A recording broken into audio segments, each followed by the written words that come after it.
जो वाकया हुआ दासू के अंदर, वो 10 दिन वो गाड़ी जो है पाकिस्तान के अंदर रही और तकरीबन सारे पाकिस्तान में वो ट्रेवल करके दासू पहुंची। तो ये anyone can enter this building, किसी को कोई बंदा एंटर कर सकता है। There is no checking. ये एक प्रॉब्लम है जो कॉमन प्रॉब्लम है। इस वक्त जो खदशात हैं हमें सिक्योरिटी के, उसके अंदर यहाँ पे रिस्ट्रिक्शन लगाएं। बहुत शुक्रिया आपका। सारे मेंबर इस बात की गवाही देंगे कि नीचे फॉयर के अंदर when you enter the building, तो जहाँ से गाड़ियाँ कॉल की जाती हैं, वहाँ पे at any given time, specially when session is adjourned, तो वहाँ पे 100-150 बंदा वहाँ पे खड़ा होता है, जिसका कोई अता पता नहीं होता कि कौन लेके आया है, कौन मेंबर इनका स्पॉन्सर है। यहाँ से आप दरवाजे से बाहर निकलें तो आप दरवाजे से बाहर नहीं निकल सकते। हर वक्त 8-10 बंदे गैलरी में बैठने के लिए यहाँ पे खड़े होते हैं। उसके बाद ये लिफ्ट जितनी हैं, इन सारी की सारी जो है, इनके आगे हर वक्त जो है 40-50 लोग खड़े होते हैं और कॉरिडोर्स में जुलूस की शक्ल में लोग फिर रहे होते हैं। मेरा खदशा जो है वो सिक्योरिटी का है। दूसरा ये है कि ये आप पहले भी स्पीकर रहे हैं, यहाँ पे राय साहब भी बैठे हुए हैं। If you go back to the 90s या आज से 15-20 साल पहले, मेंबर्स के पास इशू कराने के ऊपर एक तादाद जो थी वो मुकर्रर की हुई थी, इससे ज़्यादा आपका पास इशू नहीं करा सकते।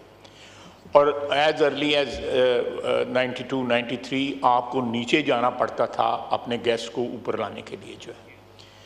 अब ये सिलसिला जो शुरू हुआ है, मैं कोई और वजह नहीं है, लेकिन सिक्योरिटी की मैं आपको एज जो मेरे पास मेरा पोर्टफोलियो है, तो I am better informed than anyone else about security. ये किसी वक्त भी खदशा हो सकता है।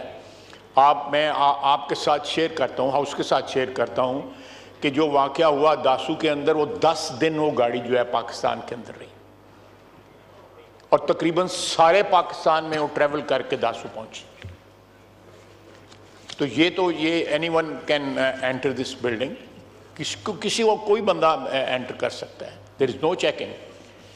और एक मेंबर जो है वो 8-10 हम भी लाते हैं, अपोजिशन वाले भी लाते हैं, सब लाते हैं। ये एक प्रॉब्लम है जो कॉमन प्रॉब्लम है। तो ये स्पेशली इस वक्त जो खदशात हैं हमें सिक्योरिटी के, उसके अंदर यहाँ पे रिस्ट्रिक्शन लगाएं।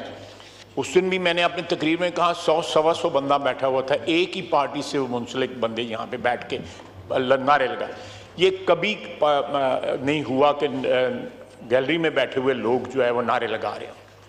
ये बल्कि मैं समझता हूँ कि जो रिस्पेक्ट और डिग्निटी है हाउस की, वो वायलेट होती है जब गैलरी में बैठे हुए लोग जो है वो हाउस के अंदर जो है नारे लगाएं या हाथ मिलाएं या बात करें। ये यहाँ अगर मैं यहाँ खड़ो के इन साहिबान से बात करना शुरू कर देता हूँ, वो भी अलाउड नहीं है। तो मेरी आपसे दरख्वास्त है और स्टाफ से भी दरख्वास्त है, जो सिक्योरिटी का स्टाफ है, कि यहाँ पे ये तादाद जो है इसको किसी मिनिमम लेवल पे मेंटेन करें। गेस्ट ज़रूर आएँ, लेकिन गेस्ट इस तरह नहीं कि मैंने तकरीर करनी है, मैं सियालपुर से बंदे बुला लूँ और वो बैठ के यहाँ पे मेरे लिए नारे लगाएं। ये सिलसिला ये शुरू हो गया हुआ है। तो मेरा ख्याल है कि ये कोई ना ये मोची दरवाज़ा है, ना ये डी चौक है, ना कोई और ऐसी जगह है जहाँ पे हम लोग अपने सपोर्टर्स ला के यहाँ पे नारे लगवाएं। हमें इस हाउस की अगर अल्लाह ताला ने हमें और आवाम ने पहुँचा ही दिया है, तो अपनी नहीं तो कम से कम इस हाउस की इज्जत और तकरीम की जो है ना को ख्याल करें। मेरी आपसे दरख्वास्त है। मैं बार बार आपके ऑफिस में भी 4-5 दफ़ा इस सिलसिले में आया हूँ, लेकिन कोई तवज्जो नहीं दी गई। मैं कल का बता रहा हूँ, मैंने फिर आपको SMS किया था।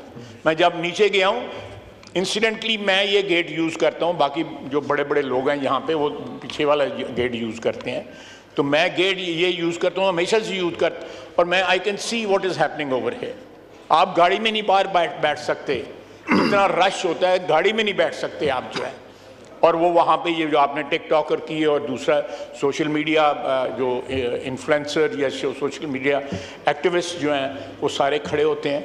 So please not only in the house, आपने अभी एक रेजोल्यूशन पास किया जो हाउस से परटेन करता है, pass something which pertains to people outside the house also, who are violating the sanctity of this house, the dignity of this house. Thank you.